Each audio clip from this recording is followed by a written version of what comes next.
बाजार की चुप। दूसरा और आखिरी हिस्सा। इन हालात में उजाला के पास इसके सिवा कोई चारा न रहा कि वो मौजूदा जॉब को छोड़ दे, क्योंकि फर्म नुकसान की बना पर अब मुलाजिमीन को ट्रांसपोर्ट मुहैया करने से इनकारी हो रही थी। घर के हालात बहुत दगरगों थे। माँ दिल की मरीजा थीं, छोटी बहन और भाई की पढ़ाई के इखराजात और घर के रोजमर्रा के मुआमलात बिगड़ने लगे। सितारा सिके उजाला के जिस्म से चपक कर तमसखर उड़ाते लगते, रूपे उसे नोच नोच कर इसके वजूद में दाखिल होकर उसे हुर्मत से महरूम करने लगते, गोया वो बाजार हो और सामने शॉपिंग प्लाजा खड़ा कहकहे लगा रहा हो। सितारा उजाला की रिजवान से अब कभी कभार ही मुलाकात होती थी। काम के टाइमिंग भी मुख्तलिफ थे। रिजवान देर से फारिग होता था।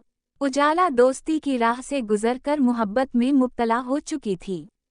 मर्द अगर औरत को सिर्फ दोस्ती पर रखना चाहता है तो या तो वो औरत से खेलता है या फिर किनारा कुशी करने लगता है। रिजवान बीच की राह का राही था। माली मसाइल के साथ ये अजियत उजाला के लिए इंतहाई तकलीफदह हो चुकी थी।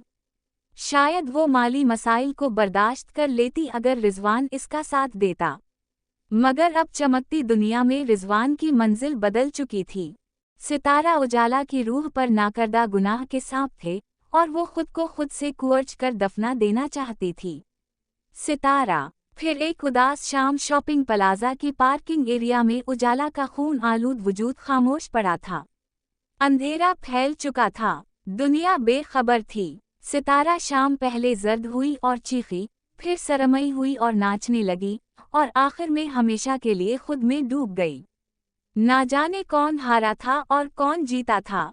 सितारा नोट: ये अफसाना पॉपुलर और मेटाफिक्शन की आमेजिश है। कारी से मुल्तमस हूँ कि पहले उसे पूरा पढ़ें और फिर इसका मेटा पैराग्राफ पढ़ें जो सितारा स्टार से मुतवज्जह किए गए हैं। ये अफसाना मेटाज़म के दोस्तों के लिए तहरीर किया गया है।